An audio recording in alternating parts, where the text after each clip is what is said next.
안녕하세요. 법선생TV의 김도현 변호사입니다. 오늘은 상속 회복 청구에 대해서 알아볼 텐데요. 상속 회복 청구가 뭐냐? 쉽게 말씀드려서 다른 공동 상속인, 가령 예를 들어서 형이 있는데 형이 아버지의 상속 재산을 상속재산 분할 협의도 하지 않고 마음대로 가져갔다. 내 몫까지 가져갔다. 이런 경우에 본인의 상속분이 침해를 당했기 때문에 이를 찾기 위해서 소송을 해야 됩니다. 이 소송을 상속회복 청구라고 합니다. 민법 제999조에서 규정하고 있는데요. 상속권이 참칭 상속권자로 인하여 침해된 때에는 상속권자 또는 그 법정 대리인은 상속회복의 소를 제기할 수 있다고 규정하고 있습니다. 그러면 참칭 상속인이 뭐냐? 이 상대방이 될 텐데요. 참칭 상속인이 뭐냐에 대해서는 우리 법원에서 판시를 한 적이 있습니다. 즉 참칭 상속인이란 정당한 상속권이 없음에도 재산 상속인임을 실례케 하는 외관을 갖추고 있는 자 또는 상속인이라고 참칭해서 상속재산을 전부 또는 일부를 점유하고 있는 자를 가리킨다고 하고 있으며 이 판례에서는 공동상속인도 참칭 상속인에 해당된다고 판시를 하였습니다. 좀 전에 예를 드린 것처럼 만약에 아버지께서 돌아가시고 상속인으로 형과 동생이 있는데 이 형이 아버지의 상속 재산을 만약 부동산이라 했을 때 부동산에 대해서 원래는 2분의 1씩 지분을 가져가야 되는데 이에 대해서 모두 등기를 한 거죠. 본인이. 이 경우에 형이 공동상속인으로서 참칭 상속인이 되고요. 그러면 동생은 형에 대해서 상속회복 청구를 해서 본인의 상속분 2분의 1 지분을 찾을 수가 있게 되는 것입니다. 그리고 이런 경우에 어떻게 형이 이 부동산 등기를 하게 됐을까요? 부동산 등기를 하려면 상속재산 분할 협의서가 있어야 되거든요. 그러면 결국 이 사례에서도 보면 형사적인 문제가 발생하게 됩니다.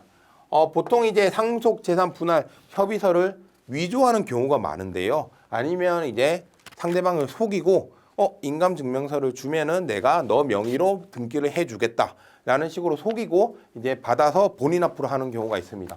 상속재산 분할 협의서를 이제 본인이 위조해서 등기소에 제출하게 되면 형법상 사문서 위조죄가 되고요. 이 위조 사문서를 행사하는 행사죄가 되고요. 그리고 등기소에 이를 제출하게 되면 공정증서 원본 등의 부실 기재죄가 성립해서 형사처벌을 받게 될 수 있습니다. 이러한 상속회복 청구에서는 제소기간이라는 제한이 있습니다. 그래서 언제나 되는 건 아니고요.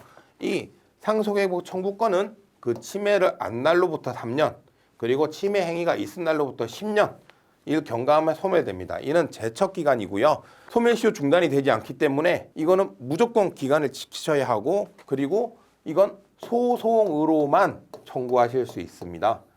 유류분의 경우에는 소멸시효의 제한이 있긴 하지만 꼭 소송이 아니라 그냥 뭐 내용 증명이나 아니면 그냥 전화를 통해서 카톡을 통해서라도 내 유류분 내놔라 라고 하면은 소멸시효가 중단이 될 수 있습니다.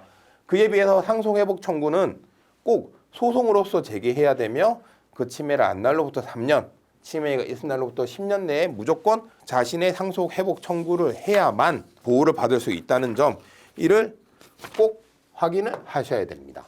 네, 상속회복 청구 소송을 하실 때 한 가지를 더 유의하시면 좋은데요. 바로 가압류, 가처분을 미리 하시는 것이 좋다는 겁니다. 가압류 가처분을 하는 이유는 만약 아까 말씀드린 형이 부동산을 받아갔는데 이를 팔아가지고 금전으로 가지고 있을 경우 이를 소비하거나 은닉해서 나중에 동생이 상속회복 청구를 해서 이긴다 하더라도 본인의 상속분을 받지 못할 위험성이 있기 때문인데요. 그래서 가압류를 하거나 또는 부동산 처분금지 가처분을 통해서 미리 이 상속재산을 묶어 놔야만 나중에 상속회복 청구해서 승소했을 때 집행을 할 수 있다. 실질적으로 돈을 받아올 수 있다. 이거를 꼭 기억하시는 게 좋고요. 네, 마지막으로 이제 정리해 드리면 우리 판례는 상속회복 청구와 관련해서 상속회복 청구를 하는 원고가 그 요건 사실을 모두 주장을 해야 된다고 판시하고 있습니다. 즉 상속회복을 청구하는 자는 자신이 상속권을 가지는 사실, 그러니까 상속인이라는 사실과 청구의 목적물이 상속 개시 당시에 피상속인의 점유에 속하였던 사실, 그러니까 상속재산이었다는 사실, 그리고 나아가 참칭 상속인에 의하여 그의 재산 상속권이 침해되었다. 상속재산 분할 협의가 없었는데도 나의 뭐까지 다 가져갔다. 이 사실까지 모두 주장하고 증명해야 된다고 판시하고 있습니다. 상속회복 청구 소송이 실무상으로 쉽지 않은 것은 사실입니다.